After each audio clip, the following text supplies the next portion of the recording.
अभी मैं स्किन को वॉश करके आ रही हूँ। देखो कितनी फ्रेश और कितनी साफ लग रही है और ये आपके स्किन के लिए बिल्कुल वरदान का काम करता है। हेलो दोस्तों, welcome back to the channel. I hope सभी अच्छे होंगे और मॉर्निंग से अपने ब्लॉग को स्टार्ट कर रही हूँ। सुबह होते ही सबसे पहले मैंने सब्जी को फ्राई, मतलब सुबह होते ही नहीं यार, बच्चों को पढ़ाया क्योंकि बच्चों के एग्जामिनेशन आ गए और उसके बाद मैं आ गई अपने किचन में। तो यहाँ पे सब्जी फ्राई की है, आलू गोभी की सब्जी बन रही है नाश्ते में और साथ में ही मैंने दूसरी तरफ छोले बॉईल होने के लिए रख रखे हैं। तो जिस कढ़ाई में सब्जी छौंकी है उसी में छोले फ्राई कर लूँगी बाद में। तो जल्दी से सब्जी कुक करी, आटा लगाया और काम थोड़ा जल्दी जल्दी आजकल ख़त्म करने पड़ रहे हैं। आज मैं सोची हूँ आपके साथ में शेयर करती हूँ अपना मंथली स्किन केयर रूटीन, जो कि बहुत ही हेल्दी है स्किन के लिए, बहुत ही बढ़िया है। अगर आपने देखा होगा मेरी स्किन पे काफ़ी टैनिंग हो गई थी जिसकी वजह से मैं परेशान थी। तो मैं काफ़ी टाइम से इसको फॉलो कर रही हूँ, तो मुझे काफ़ी रिलीफ मिला है और स्किन का कलर मेरा जैसा पहले था फेयर, पहले उसकी मतलब उसी की तरफ पहले से बढ़ने लग गया है, पहले जैसा होने लग गया है ना, इन शॉर्ट। तो किसी की भी स्किन पे ये प्रॉब्लम्स हो रही हैं तो वो उनको ट्राई कर सकता है। तो मैंने यहाँ पे सब्ज़ी फ्राई कर ली थी, आलू गोभी बना लिए थे और उसके बाद मैं यहाँ पे छोले फ्राई कर रही हूँ क्योंकि मॉर्निंग में मैं सोची कुकिंग का काम ख़त्म कर देती हूँ, उसके बाद बच्चों को अच्छे से पढ़ा सकती हूँ या दिन के दूसरे काम ख़त्म कर सकती हूँ क्योंकि दिन भर हम लेडीज़ के पास बहुत कुछ होता है करने के लिए, है ना। और एक ही चीज़ में सिर्फ कुकिंग में उलझे रहो तो वो ठीक नहीं रहता। तो मैंने यहाँ पे छोले बॉईल कर लिए थे, इसमें टी बैग डाले थे, तो इनको अच्छे से मैश करूँगी, इसमें डालकर पकने के लिए छोड़ दूँगी और नाश्ता बनता रहेगा, मेरे छोले पकते रहेंगे। तो ये बहुत अच्छी ट्रिक है। आप लोग भी अगर चाहते हो कि पूरे दिन कुकिंग में ना उलझे रहो और रेसिपीज़ भी कई सारी बन जाए आपके घर में, तो जब आप नाश्ता बना रहे हो तो उसी के साथ में लंच की तैयारी भी कर लो तो बढ़िया रहता है ना। अगर फ्राई भी ना करो, जैसे दाल बॉईल करके रख दी, आटा लगा के रख दिया और छोटी मोटी चीज़ें और करके रख दी तो ईजी हो जाता है। तो यहाँ पे मेरे लंच के लिए छोले बन गए हैं और नाश्ते के लिए आलू गोभी की सब्ज़ी और साथ में बना रही हूँ बच्चों के लिए पराठा, बट हस्बैंड के लिए रोटी बनाई थी। और फ्रेंड्स, जैसे मैं बोल ही रही थी आपको कि बच्चों को पढ़ाना पड़ रहा है, तो मैं यहाँ पे अपने कपड़ों पे प्रेस कर रही हूँ। मुझे नहाने के लिए जाना है और श्रीजा को मैं पढ़ा रही थी, कुछ चीज़ें समझा रही थी क्योंकि कुछ चीज़ें मुझे ही पढ़ानी पड़ती हैं। उसको नहीं समझ में आता, चाहे वो स्कूल में पढ़ ले या टीचर में पढ़ ले, लेकिन मैं उसको समझाती हूँ तो एकदम हो जाता है। शायद माँ का समझाने का तरीका ऐसा होता है ना। तो आज ये बच्चे स्कूल नहीं गए मेरे क्योंकि इनकी प्रिपरेशन लीव तो खैर अभी शुरू नहीं हुई, होने वाली है 1 आध दिन से, लेकिन ये है कि बच्चे क्लास में कम ही आ रहे हैं, कोर्स कंप्लीट है, बस एग्ज़ाम्स के 1-2 दिन रह गए। तो श्रीजा कह रही मम्मी मेरे 2-3 चैप्टर हैं, उनमें कुछ मेरा कन्फ्यूजन है वो आप दूर कर दो, शाम को मेरा ट्यूशन भी होता है। उनका चल ठीक है। तो सक्षम को मौका चाहिए छुट्टी मारने का, तो सक्षम भी नहीं गया आज स्कूल, है ना। तो मैंने कहा चलो कोई बात नहीं, अब एग्ज़ाम आ गए बच्चों के तो घर पे ही कुछ करा दूंगी, रिवीजन चल रहा है क्लास में। तो यहाँ पे मैंने अपने कपड़े प्रेस किए और मैं जल्दी से बात लेने के लिए जाऊँगी। श्रीजा को लर्न करने के लिए दे के जा रही हूँ कि इतना मैं आती हूँ इतना मुझे लर्न करके सुना देना या लिख के दिखा देना, है ना। फ्रेंड्स, अभी मैं नहा के आई हूँ और श्रीजा हो गया तुम्हारा चैप्टर लर्न? हाँ पक्का? तो कितनी भी ट्यूशन लगवा लो, लेकिन कुछ चीज़ें ऐसी हैं जो बच्चों को अपने आप ही समझानी पड़ती हैं। मतलब आप बिल्कुल ट्यूशन के भरोसे नहीं छोड़ सकते। हाँ वो बात अलग है कि ट्यूशन टीचर पूरा कवर करा के चल रही हो तो, है ना, तो वो वाली बात है। मतलब मदर को फिर भी देखना ही पड़ता है कि बच्चा क्या कर रहा है। कुछ चीज़ें ऐसी होती हैं जो मैं इसको एक बार में समझाती हूँ उसको समझ में आ जाती है। हाँ श्रीजा, थोड़ा सा बच्चों को डिटेल में वो चीज़ समझा दो तो उनको फिर वो रट्टा नहीं मारना पड़ता, जो कि शायद ट्यूशन टीचर इतने सारे बच्चों के साथ में शायद नहीं कर पाती, इसलिए थोड़ा सा मम्मी को ध्यान देना पड़ता है। तो तुमने 2 चैप्टर कंप्लीट कर लिए? हाँ, थोड़ा सा ब्रेक ले रही हो बीच में?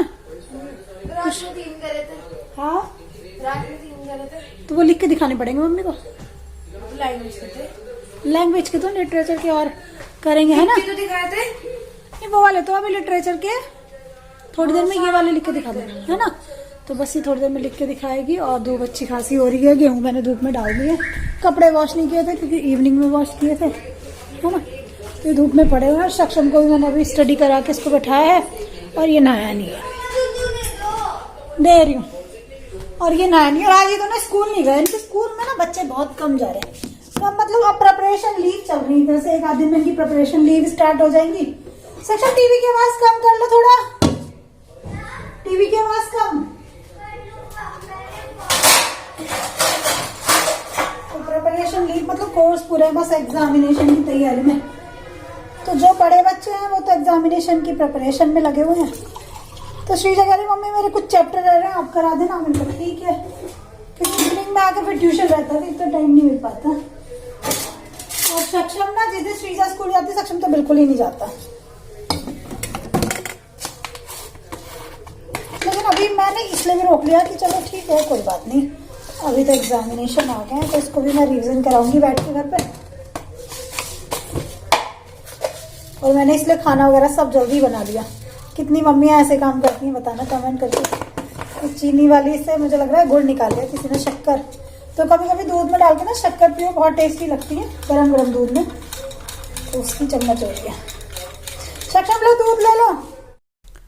एक माँ के पास कितनी सारी रेस्पॉन्सिबिलिटी होती है ना करने के लिए, और एक वाइफ के पास बस हम लोग इसी में उलझे रहते हैं। बच्चों को दूध देना है, हस्बैंड को खाना देना है, इसके खाने को देर हो गई, उसकी इस चीज़ को देर हो गई। आधे से ज़्यादा दिन इसी में निकलता है और अपनी चीज़ों का ध्यान भी नहीं रहता है ना। लेकिन ऐसा नहीं करना चाहिए क्योंकि सुपर वुमेन बनना है ना, तो अपने ऊपर भी ध्यान देना। यहाँ से मैंने चौकी हटा ली थी जो कि इधर रखी है, इसको क्लीन करके रखूँगी। शिवरात्रि पे जो लगाई थी ना, यहाँ से क्लीनिंग वगैरह सब हो गई है। तो चीज़ें साथ के साथ समेटती रहो ना तो ठीक रहता है, नहीं तो फैली पड़ी रहती है ये। तो इनको उतार के रखती हूँ लाइटों को। सक्षम आवाज कम करो टीवी की। 19 है। 19 बहुत ज्यादा है। 1% है। तो कोई भी फेस्टिवल आता है, तैयारियां होती हैं और जाता है तो फिर वो सामान समेटा जाता है, और वो सामान साथ के साथ समेट के रख दो तो ठीक रहता है। तो मैं यहाँ पे सामान हटा रही हूँ। शिवरात्रि पे जो मैंने थोड़ा सा सजा दिया था यहाँ मंदिर को, तो थोड़ी सी चीज़ें वहाँ से हटा दूँगी। जैसे लाइट लगाई थी, फूल माला लगाई थी, यहाँ चौकी लगाई थी, शिव जी को विराजमान किया था, तो वो सब हटा रही हूँ और उनको साफ़ करके रखूँगी। तो जब भी किसी भी चीज़ को हटा कर रखो तो उसको साफ़ करके रखो, तो अगली बार के लिए यूज़ करने के लिए वो ठीक रहता है ना। मेंटेन करके रखो, क्योंकि जिनके घर में बच्चे छोटे हैं ना उनको पता है अगर ये चीज़ें ऐसे ही लटकी रहेंगी ना तो ये 2 दिन में टूटी फूटी मिलेंगी। तो इनको साथ के साथ ही हम लोग वॉश करके या फिर जमा के सही से रख दें तो ठीक रहता है। ये माला वगैरह मैंने अभी कुछ दिन पहले वॉश की थी। ये शंख निकाला था है ना शिवरात्रि पे, इसको भी अंदर रख देती हूँ क्योंकि शंख बाहर रखा रहता है ना, तो दोनों उठा उठा के घूमते रहते हैं, नहीं तो फोड़ देंगे। और ये हस्बैंड मेरे हस्बैंड पता नहीं ये शंख कहाँ से लाए थे, मेरी शादी से भी पहले का है ये। तो मैं ले आई थी ये है ना, ससुराल में कोई ऐसा बजाता भी नहीं और इनको बजाना भी आता है, तो मेरे को अच्छा लगता है, त्योहारों पे बजा लेते हैं। तो मैं ये जो है ना झल्लर, इसको भी फोल्ड करके रख देती हूँ। लाइट, तो इस लाइट को मैंने मंदिर के लिए रखा हुआ है, जब भी कोई त्यौहार होता है तो मैं मंदिर पे लगा लेती हूँ, सुंदर दिखती है ना। और अपनी चौकी वगैरह को भी साफ़ करके रखूँगी।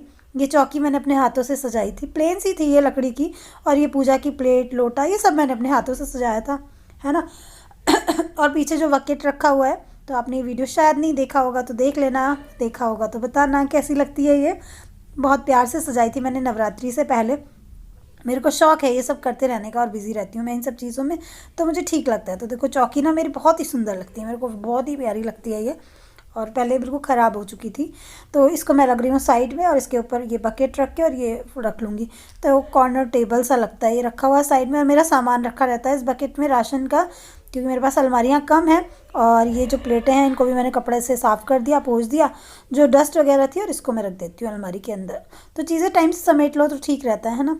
और आप लोग भी आई थिंक यही करते होंगे है ना, क्योंकि मैं तो दिखाती रहती हूँ कि मैं क्या कर रही हूँ, आप लोगों का पता ही नहीं चलता आप क्या करते हो। तो यार आप कमेंट करके बता दिया करो है ना। तो बस ये मैं सोची हूँ अभी डस्टिंग तो कर ही रही हूँ, साथ साथ टीवी यूनिट पे भी लगा देती हूँ कपड़ा, तो कभी भी कुछ भी काम कर रहे हैं एक के साथ दूसरा काम करते चलो तो ठीक रहता है। और अभी मैं सोची अपनी शक्ल को भी थोड़ा सा चमका लेती हूँ, चलो साफ़ कर लेती हूँ। उसके लिए यहाँ पे मैंने कुछ बहुत थोड़ी सी चीज़ें ली हैं जो घर में अवेलेबल होती हैं। यहाँ पे कुछ मुल्तानी मिट्टी, एक कोल्ड क्रीम और एक स्क्रब, एक लेमन और विटामिन ई के कैप्सूल, जो कि मेरे पास सारी चीज़ें रखी हुई हैं। फेस थोड़ा डल लग रहा था तो मैंने सोचा चलो आज करते हैं क्लीनअप।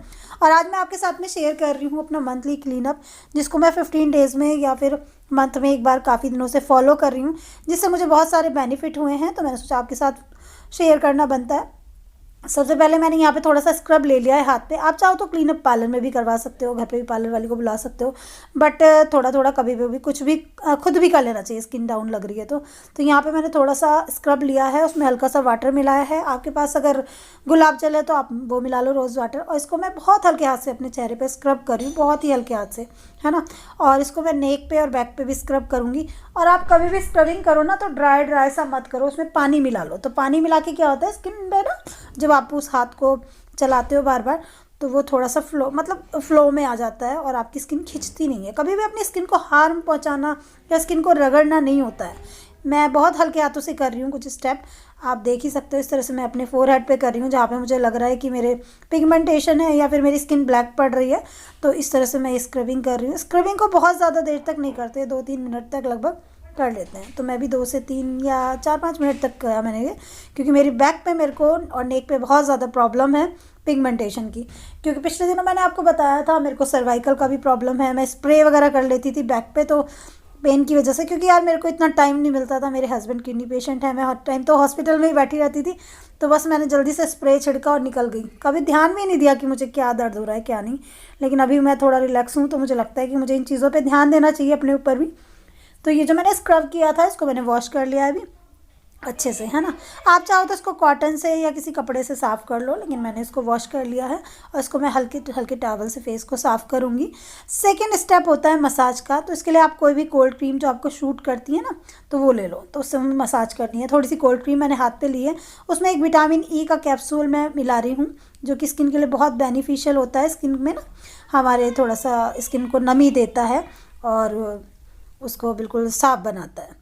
तो अभी मैं अपनी स्किन पे इसको हल्के हाथ से मसाज कर रही हूँ विटामिन ई के कैप्सूल को और इस क्रीम को, और उसमें थोड़ा पानी भी मिलाया मैंने, जिससे कि हाथ में, मैंने आपको बताया ना हाथ बिल्कुल खिंचाव वाला नहीं होना चाहिए, ड्राई नहीं होना चाहिए, नहीं तो स्किन ख़राब हो जाती है। और ये वाले हिस्से से मैं अपने गालों पे, चीक्स पे बहुत हल्के हाथ से कर रही हूँ।